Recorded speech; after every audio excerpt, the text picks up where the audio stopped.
दोस्तों, आज की वीडियो में मैं आपको बताऊंगा कि अगर आपके पास इस टाइप का कोई भी खराब रिमोट वाला ब्लूटूथ कार्ड पड़ा हुआ है, तो इस कार्ड की मदद से कैसे हम किसी भी रिमोट को टेस्ट करने वाला एक डिवाइस बना के उसे यूज कर सकते हैं। आज की वीडियो के अंदर मैं आपको फुल डिटेल से स्टेप बाय स्टेप बताऊंगा, तो वीडियो को बिल्कुल ध्यान से पूरा देखना। तो इसके लिए हमें क्या करना है, ये जो कार्ड है ना, इसके अंदर देखिए हमारा एक IR सेंसर लगा होता है। ये देखिए यहाँ पे थोड़ा सा मैं जूम करके आपको दिखा दूं।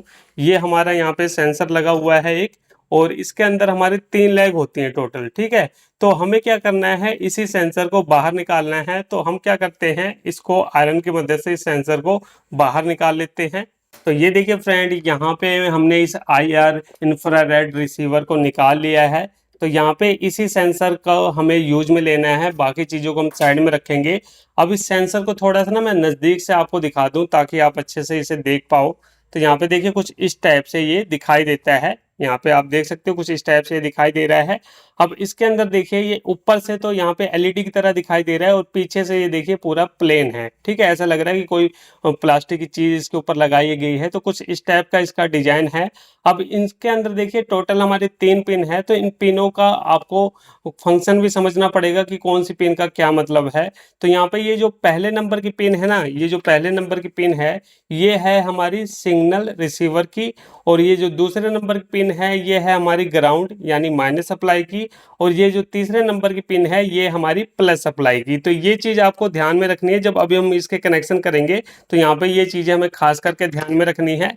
अब इसके साथ में हमें क्या करना है, इसके साथ में हमें एक LED लगानी है। तो ये देखिए मेरे पास एक LED है, और ये 5 mm की रेड कलर की LED है। आप ग्रीन ब्लू जो भी आपको कलर पसंद हो वो आप ले सकते हो। अब देखिए जब हम मार्केट से नई LED लेते हैं, तो उसके अंदर क्या होता है कि एक लैग तो हमें LED की बड़ी मिलेगी और एक लैग छोटी मिलेगी। तो बड़ी वाली जो लैग होती है ये हमेशा प्लस की होती है, और छोटी वाली लैग हमेशा माइनस की होती है। तो ये चीज़ भी आपको प्लस माइनस का पता होना चाहिए, क्योंकि अगर आपने उल्टा कनेक्शन कर दिया इसके साथ में, तो यहाँ पे ये सर्किट हमारा काम नहीं करेगा। तो ये चीज़ आपको ध्यान में रखनी है। और मान लीजिए आपने किसी पुराने सर्किट से LED को निकाला है और उसकी दोनों लैग बराबर हैं, तो भी आपको घबराने की जरूरत नहीं है। उसके अंदर तब भी आप प्लस माइनस पता कर पाओगे। तो उसके लिए आपको क्या करना है, देखिए इस LED को मैं जूम करके आपको दिखा रहा हूँ। तो इस LED को जब हम जूम करके देखते हैं, तो इसके अंदर देखिए इस लैग की जो पत्ती लगी हुई है थोड़ी सी बड़े साइज की लगी है, और इस लैग की जो पत्ती है थोड़ी सी हमारी पतली है, यानी इसमें बड़ी पत्ती है और इसमें छोटी पत्ती है। तो यहाँ पे जो बड़ी पत्ती वाली साइड की लैग होती है वो हमेशा माइनस की होती है, और छोटे पत्ती वाली जो लैग होती है वो प्लस की होती है। यहाँ पे देखिए मैं आपको दिखा भी दूं, ये देखिए बड़ी पत्ती वाली लैग है, तो इसकी लैग आप देख सकते हो छोटी है, ये माइनस की है। और ये जो छोटी पत्ती वाली है इसकी लैग बड़ी है, ये प्लस की है। तो इस तरीके से भी आप किसी भी LED के अंदर प्लस माइनस पता लगा सकते हो। तो चलिए ये हमें पता चल गया प्लस माइनस। तो हम क्या करते हैं, इसकी दोनों लैग को एक बार बराबर कर लेते हैं। तो यहाँ पे देखिए मैंने लैग को बराबर कर लिया। थोड़ा सा मैं इसको ब्लेड की मदद से ऐसे इसके ऊपर का कार्बन उतार दे रहा हूँ, क्योंकि यहाँ पे अभी हमें सोल्डरिंग करनी है, तो सोल्डरिंग अच्छे से हो जाए, इसलिए यहाँ पे हम इसके ऊपर का कार्बन को साफ कर रहे हैं। ये हमने कर दिया। अब उसके बाद देखिए यहाँ पे हम क्या करेंगे, हल्की सी पेस्ट लेंगे। ये देखिए पेस्ट लगाना जरूरी है। इस तरीके से हमने पेस्ट ली। अब उसके बाद देखिए हमें क्या करना है, सेंसर को देख लीजिए कैसे हमें पकड़ना है। ये कुछ इस तरीके से हम सेंसर को लेंगे। ये देखिए बिल्कुल इस तरीके से हमें सेंसर को लेना है। प्लस वाली लैग को प्लस के साथ मैं जोड़ देता हूँ। ये देखिए LED की जो प्लस वाली लैग है, इसको मैंने यहाँ पे प्लस वाली लैग पे जोड़ दिया है। अब उसके बाद ये LED की जो माइनस वाली लैग है, इसको हमें जोड़ना है यहाँ पे पहले नंबर पिन पे। ये जो हमारी सिग्नल रिसीवर वाली पिन थी, इसके ऊपर हमें इसे जोड़ना है। तो यहाँ पे हम क्या करते हैं, इसको सोल्डिंग कर देते हैं। ये देखिए LED की जो माइनस वाली लैग है, उसको मैंने 1 नंबर पिन पे जोड़ दिया है। अब उसके बाद हमें क्या करना है, उसके बाद हमें एक लेना है बजर। ये देखिए मेरे पास बिल्कुल नया बजर है, और ये बजर आपको किसी भी कंप्यूटर रिपेयरिंग शॉप पे बड़े आराम से मिल जाएगा। तो यहाँ पे इस बजर को लेना है। अब इस बजर के अंदर भी देखिए जब हम नया बजर खरीदेंगे, तो उसके अंदर हमें प्लस माइनस का खास करके ध्यान रखना है। तो यहाँ पे देखिए एक लैग आपको छोटी दिखाई दे रही होगी, एक लैग बड़ी दिखाई दे रही है। इसका मतलब ये वाली जो लैग है ये हमारी प्लस की है, और ये लैग माइनस की है। और मान लो दोनों लैग हमारी बराबर होती है, तो यहाँ पे देखिए बजर के ऊपर की तरफ इस साइड में देखिए प्लस का सिंबल दे रखा है, और इस साइड में भी प्लस का सिंबल दे रखा है। तो इससे भी आप पहचान कर सकते हो कि बजर की प्लस वाली लैग कौन सी है, माइनस की कौन सी है। तो यहाँ पे देखिए इसको हमें ये कहाँ पे लगाना है, इसको हम लगाएंगे यहाँ पे एलईडी के लैग के। अब एलईडी की जो प्लस वाली लैग है उस पे हम बजर की प्लस वाली लैग को जोड़ेंगे और जो माइनस वाली लैग है उस पे माइनस को जोड़ेंगे। तो कुछ इस तरीके से हमें यहाँ पे इसे जोड़ना है। तो मैं क्या करता हूँ, फटाफट यहाँ पे इस बजर को भी सोल्डिंग कर देता हूँ। तो ये देखिए यहाँ पे मैंने बजर को भी एलईडी की लैग के साथ में कुछ इस तरीके से जोड़ दिया है। तो यहाँ पे हमारे बजर के कनेक्शन हो गए हैं। अब उसके बाद हमें क्या करना है, उसके बाद हमें इसे सप्लाई देने के लिए बैटरी यूज करनी है। तो सप्लाई देने के लिए देखिए फ्रेंड, यहाँ पे हम एक लिथियम आयन बैटरी का यूज कर रहे हैं। ये मेरे पास लिथियम आयन बैटरी है। आप कोई मोबाइल की बैटरी वगैरह भी यूज कर सकते हो सप्लाई देने के लिए। अब यहाँ पे देखिए काफी सारे लोगों की प्रॉब्लम क्या रहती है कि जब वो इस टाइप की लिथियम आयन बैटरी के अंदर वायर जोड़ते हैं तो उनकी वायर यहाँ पे नहीं जुड़ती, यानी जो उनका सोल्डर वायर है यहाँ पे चिपकता नहीं है। तो इसके लिए आपको क्या करना है, जब भी आप किसी भी लिथियम आयन बैटरी के अंदर सोल्डिंग कर रहे हो तो आपको डायरेक्ट उसके अंदर सोल्डिंग नहीं करनी। आपको क्या करना है, सबसे पहले कोई भी ब्लेड या पतला पेचकस वगैरह लेके उसके ऊपर निशान बना लेना है। जैसे कि मुझे यहाँ पे सोल्डिंग करनी है तो मैं क्या करूँगा, इस तरीके से देखिए यहाँ पे निशान बना लूँगा। ये आपको पहले काम कर लेना है, इस तरीके से आपको निशान बना लेना है। ये देखिए यहाँ पे मैंने निशान बना लिया है। इसी तरीके से देखिए माइनस सप्लाई के लिए हम यहाँ पे स्क्रैच करेंगे। ये देखिए यहाँ पे इस तरीके से स्क्रैच करेंगे। ये मैंने स्क्रैच कर लिया है और यहाँ पे देखिए कुछ इस तरीके से निशान बन गया है। अब उसके बाद देखिए यहाँ पे आपको फिर भी डायरेक्ट सोल्डिंग नहीं करनी। सोचो कि अगर आपने निशान मार लिए बस सोल्डिंग कर लें, ऐसा नहीं करना। आपको उसके बाद यहाँ पे अच्छी कंपनी की पेस्ट लगानी है। तो मैं यहाँ पे क्विक कंपनी की पेस्ट यूज करता हूँ। आप भी किसी भी अच्छी कंपनी की पेस्ट यूज कर सकते हो। तो जहाँ पे भी आपने स्क्रैच करा है वहाँ पे आपको अच्छे तरीके से इस तरीके से पेस्ट को लगा लेना है। ये देखिए यहाँ पे मैंने हल्की सी पेस्ट लगा ली है। अब उसके बाद आपको क्या करना है, उसके बाद आपको अपना सोल्डिंग आयरन लेना है। अब सोल्डिंग आयरन आपका कम से कम 25 वाट का होना चाहिए। इससे कम का रहेगा तब भी सोल्डिंग करने में दिक्कत आती है। ज्यादा कितना भी हो चल जाएगा, लेकिन कम से कम 25 वाट होना चाहिए। और आपके घर पे लाइट भी फुल होनी चाहिए, यानी आपके घर पे 190 से लेके 220 के आसपास लाइट होनी चाहिए। कई बार क्या होता है कि हम सोल्डिंग आयरन तो 60 वाट का लेके बैठते हैं, लेकिन लाइट हमारे घर पे 120, 150, 170 होती है, जिसकी वजह से हमारा सोल्डिंग आयरन प्रॉपर गर्म नहीं हो पाता और इसके अंदर सोल्डिंग नहीं हो पाती। तो इसका ये भी कारण होता है। अब उसके बाद मान लीजिए लाइट भी फुल है, सोल्डिंग आयरन भी आपके पास 25 वाट का है, तो यहाँ पे आपको अच्छी कंपनी की सोल्डर वायर भी लेनी है।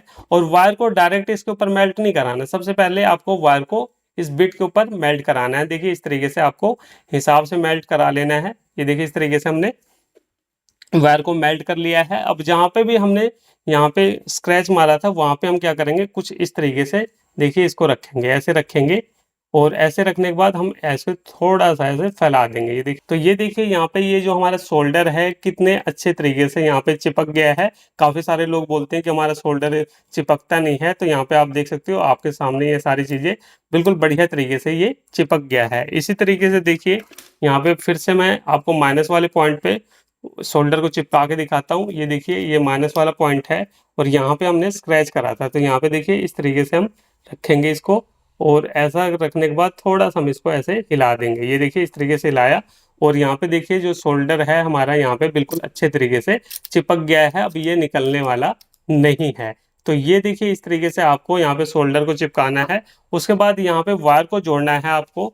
तो वायर भी आपको अच्छी क्वालिटी की लेनी है। आप कॉपर वायर लेने की कोशिश करें अच्छी क्वालिटी की, ठीक है। कॉपर वायर ऐसी लेना है जिसके ऊपर कार्बन वगैरह ना चढ़ा हो। अगर कार्बन है कॉपर वायर के अंदर तो पहले आपको ब्लेड से उसके कार्बन को साफ कर लेना है, उसके बाद फोल्डिंग करनी है। तो यहाँ पे हम हल्का सा फिर से सोल्डिंग वायर लेंगे और उसके बाद देखिए ये जो रेड वायर है इसको हम यहाँ पे प्लस वाले पॉइंट पे देखिए कितने आराम से मैं सोल्डिंग कर रहा हूँ। ये देखिए बड़े आराम से हमारी जो वायर है यहाँ पे मजबूती के साथ चिपक गई है, कितनी सफाई के साथ में। और इसी तरीके से ये जो हमारी माइनस वाली वायर है इसको हम माइनस को हमने यहाँ पे पॉइंट बनाया माइनस के लिए। तो यहाँ पे देखिए इस तरीके से वायर को हम जोड़ देते हैं। देखिए यहाँ पे माइनस वाली वायर भी हमारी बिल्कुल अच्छे तरीके से चिपक गई है। अब काफी सारे लोगों को सवाल ये हो सकता है कि भाई प्लस तो हमारे बैटरी के अंदर यहाँ होता है, लेकिन हमने माइनस वाली वायर यहाँ पे क्यों चिपकाई है। तो देखिए फ्रेंड, माइनस वैसे तो बैटरी का पीछे होता है, लेकिन यहाँ पे देखिए इसका रैपर को मैं अगर उतार के आपको दिखाऊं तो यहाँ पे आप क्या देखोगे कि जो माइनस वाला पॉइंट है ये पूरी इसी बॉडी के साथ में पूरा जुड़ा हुआ है, और जो प्लस पॉइंट होता है वो हमारा यहाँ से अलग हो जाता है। ठीक है, तो प्लस हमारा पॉइंट अलग होता है, माइनस आप यहाँ से कहीं पे भी स्क्रैच करके निकाल सकते हो। यहाँ पे अगर आपको विश्वास नहीं हो रहा तो ये देखिए मैं आपको दिखा भी दूँ, इस तरीके से आप चेक भी कर सकते हो। ये काफ़ी सारे लोगों की कन्फ्यूजन रहती है। तो यहाँ पे देखिए मल्टीमीटर को हम डीसी 20 वोल्टेज पे सेट करेंगे, और उसके बाद देखिए ये जो प्लस पॉइंट है इसको मैं यहाँ पे लगा रहा हूँ, और माइनस को देखिए हम यहाँ पे कहीं पे भी लगाएंगे तो यहाँ पे हमें माइनस मिल जाएगी। देखिए मल्टीमीटर के अंदर वोल्टेज आ रही है ना, तो यहाँ तक आप कहीं पे भी इसे स्क्रैच करके माइनस सप्लाई के लिए वायर जोड़ सकते हो, इसमें कोई दिक्कत वाली बात नहीं है। तो ये चीज़ें आपको अच्छे से समझ में आ गई होगी कि माइनस वाली वायर को हम यहाँ की बजाय यहाँ पे जोड़े तो कोई दिक्कत नहीं बनती यहाँ पे। ठीक है, अब उसके बाद हमें क्या करना है, ये जो हमने सर्किट बनाया है इसके अंदर हमें बैटरी की इन वायर को जोड़ना है। तो देखिए कौन सी वायर हम कहाँ पे जोड़ेंगे, इस चीज़ को देखना है आपको। तो यहाँ पे देखिए ये जो हमारा सेंसर है, इस सेंसर के जो बीच वाली पिन है इसको मैंने आपको बताया था ना, ये माइनस सप्लाई की है। तो यहाँ पे बैटरी की जो माइनस वाली वायर है इसको हम ये जो 2 नंबर पिन है इस पे हम जोड़ देंगे। तो यहाँ पे देखिए मैं जोड़ देता हूँ इसको, ये आयरन की मदद से। ये देखिए इस तरीके से हम यहाँ पे जोड़ रहे हैं इसको। तो ये देखिए यहाँ पे मैंने माइनस वाली वायर को जोड़ दिया। अब उसके बाद देखिए ये जो हमारी बैटरी की प्लस वाली वायर है इसको हमें कहाँ पे जोड़ना है, इसको हमें जोड़ना है प्लस वाली लेग पे। तो प्लस वाली लेग कौन सी है, ये वाली। ठीक है, 3 नंबर वाली पिन हमारी प्लस की है। तो यहाँ पे हम इसे जोड़ देंगे। तो ये देखिए कुछ इस तरीके से हमें यहाँ पे इसकी वायर को जोड़ना है। देखिए यहाँ पे कुछ इस तरीके से हमने वायर को जोड़ दिया। तो यहाँ पे जो इस सर्किट है इसके कनेक्शन हमारे कंप्लीट हो गए हैं। अब चलिए मैं आपको ये दिखाता हूँ कि ये सर्किट हमारा काम कैसे करेगा। तो ये देखिए फ्रेंड, ये मेरी रिंग लाइट का रिमोट है। तो इसको हम टेस्ट करना चाहते हैं काम करता है कि नहीं करता।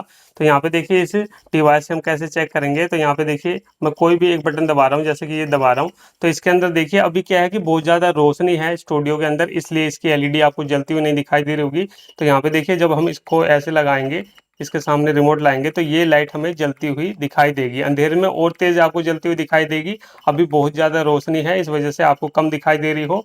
और ये जो हमने स्पीकर लगाया ना इसके अंदर भी आपको आवाज़ हल्की हल्की सुनाई देगी। ये देखिए हो सकता है वीडियो के अंदर ये स्पीकर कैच ना करे आवाज़ को, लेकिन यहाँ पे देखिए कुछ इस तरीके से आपको आवाज़ सुनाई दे रही होगी, ये कुछ इस तरीके से। तो कुछ इस तरीके से ये हमारा रिमोट टेस्टिंग डिवाइस काम करता है। और इस टेस्टिंग डिवाइस को बना के आप अपने स्कूल में प्रोजेक्ट की तरह भी दे सकते हो, जो कि बहुत ही बढ़िया तरीके से काम करता है। तो चलिए फ्रेंड, फिर मिलते हैं नेक्स्ट वीडियो में कुछ नए टॉपिक साथ। तब तक के लिए जय हिंद, वंदे मातरम।